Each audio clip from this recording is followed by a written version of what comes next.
صحابہ بھی حضور صلی اللہ علیہ وسلم کے پاس دعائیں کرانے کے لیے خود حاضر ہوتے رہے، خود حاضر ہوتے تھے۔ تو جو صاحب طلب ہے اس کو تھوڑی تکلیف کر کے وہاں جانا چاہیے، لیکن پھر بھی اگر کوئی جا نہیں سکتا اور حالات اور تجربات سے اگر کوئی ایسی صورت ہے کہ آن لائن دم کرنے سے یا فون پہ دم کرنے سے بھی اگر کوئی ٹھیک ہو جاتا ہے تو اس میں بھی کوئی قباحت نہیں ہے، وہ بھی یعنی کہ کسی حد تک ٹھیک ہی ہے، کوئی ایسا بھی نہیں ہے۔ مفتی صاحب یہ ارشاد فرمائیے کہ آج کل آن لائن دم دیکھنے کو نظر آتا ہے، آن لائن دعائیں ہوتی ہیں، لوگ دور دراز سے آتے ہیں، باقاعدہ ٹوکن تقسیم ہوتے ہیں، ٹھیک ہے، تو 1 منٹ 2 منٹ وہ دیتے ہیں اور دعائیں اس طرح سے ہوتی ہیں، ٹھیک ہے۔ تو ایک تو یہ آ کے دعائیں کرنا اس طرح سے، اور پھر آن لائن دعاؤں کا، تو اس پہ کوئی ارشاد فرمائیے کہ شرعی حیثیت ان کی کیا ہے؟ جی پروفیسر صاحب، آپ نے 2 باتوں کے بارے میں بھی پوچھا، ایک تو دم کے بارے میں پوچھا اور اس کے ساتھ دعاؤں اور دعائیں کروانا اور اس کے اوپر پیسے لینا۔ جی جی، تو بات یہ ہے کہ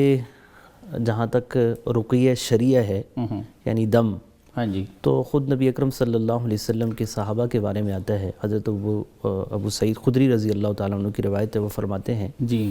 کہ ہمیں رسول اللہ صلی اللہ علیہ وسلم نے ایک غزوے میں بھیجا، تو سفر کرتے ہوئے ہم ایک بستی سے گزرے جہاں سے ہم نے بستی والوں سے کہا کہ ہماری کوئی ضیافت کر لو۔ ٹھیک، عرب میں یہ ہوتا تھا کہ ضیافت عام ہوتی تھی،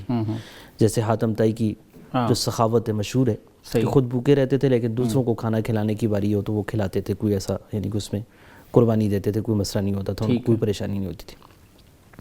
تو حضرت ابو سعید خدری رضی اللہ تعالیٰ عنہ کہتے ہیں کہ ہم نے ان سے کہا کہ ہمیں کچھ کھانا شانا کھلا دو، تو انہوں نے ضیافت نہیں کی۔ ٹھیک، تو کہتے ہیں ہم نکل گئے اپنے راستے میں سفر پہ جہاں ہم نے جانا تھا، تو ان کا جو سردار تھا اس کو کسی بچھو نے کاٹ لیا۔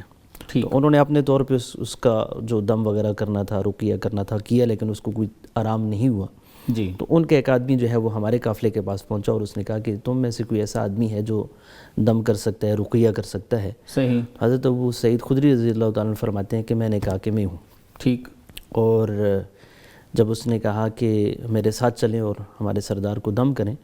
تو فرماتے ہیں کہ ہم نے پھر شرط رکھی کہ ہمیں کچھ بکری وغیرہ دو گے کھانے کے لیے تو پھر ٹھیک ہے ورنہ نہیں۔ تو انہوں نے کہا ہم 30 بکریاں دے دیں گے، اور کہتے ہیں حضرت ابو سعید خدری رضی اللہ تعالیٰ عنہ میں گیا اور 7 مرتبہ جو ہے ان کے اوپر سورہ فاتحہ پڑھ کے دم کر دیا تو وہ ٹھیک ہو گیا۔ صحیح، انہوں نے 30 بکریاں ہمیں دے دیں۔ اب جب دے دیں تو اب اس کی حلت اور حرمت کے بارے میں ہمارے جو دوسرے ساتھی تھے ان کو یعنی کہ شک کہ اب یہ کھانی پتہ نہیں جائز ہے نہیں ہے۔ ہاں بالکل، تو ہم نے کہا کہ اب اس مسئلے کو ہم رسول اللہ صلی اللہ علیہ وسلم کے پاس لے جائیں گے، جو اس کا حل وہ بیان کریں گے، ٹھیک، تو پھر وہ ہم کر لیں گے۔ صحیح، تو کہتے ہیں ہم آپ صلی اللہ علیہ وسلم کے پاس اس کو لے کے آئے اور ساری صورتحال بتائی،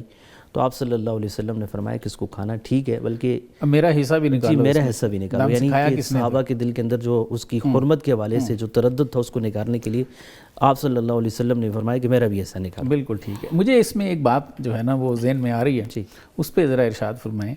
کہ آپ نے جا کے دم کیا نا حضرت ابو سعید خدری رضی اللہ تعالیٰ عنہ، جی، تو اگر یہ آن لائن والا سسٹم جو ہے، یہ ذہن میں ایک بات آ رہی ہے جی، کہ آپ یہ بھی تو فرما سکتے تھے کہ اچھا جاؤ ہم کر دیتے ہیں دم ادھر سے ہی، جی،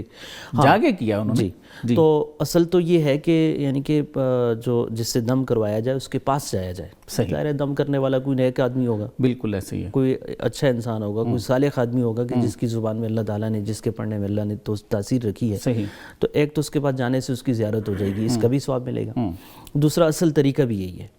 کہ صحابہ بھی حضور صلی اللہ علیہ وسلم کے پاس دعائیں کرانے کے لیے خود حاضر ہوتے رہے، خود حاضر ہوتے تھے۔ تو جو صاحب طلب ہے اس کو تھوڑی تکلیف کر کے وہاں جانا چاہیے، لیکن پھر بھی اگر کوئی جا نہیں سکتا اور حالات اور تجربات سے اگر کوئی ایسی صورت ہے کہ آن لائن دم کرنے سے یا فون پہ دم کرنے سے بھی اگر کوئی ٹھیک ہو جاتا ہے تو اس میں بھی کوئی قباحت نہیں ہے، وہ بھی یعنی کہ کسی حد تک ٹھیک ہی ہے، کوئی ایسا بھی نہیں ہے۔ بالکل ٹھیک ہے۔